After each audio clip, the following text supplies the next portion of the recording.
ಮುಂದಿನ ನಿಲ್ದಾಣ Bendakaluru. Next station is Bengaluru.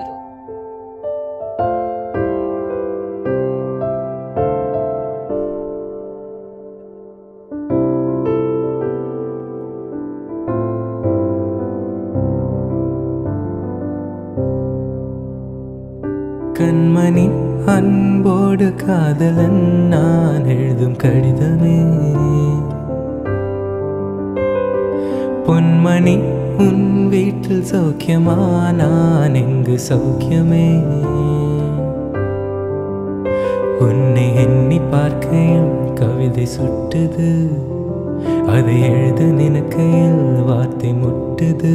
ஓஹோ கண்மணி அன்போடு காதலன் நான் எழுதும் கடிதமே, பொன்மணி உன் வீட்டில் சௌக்கியமா, நான் எங்கு சௌக்கியமே. உன்னை எண்ணி பார்க்கையில் கவிதை சுட்டுது, அதை எழுத நினைக்கையில் வார்த்தை முட்டுது.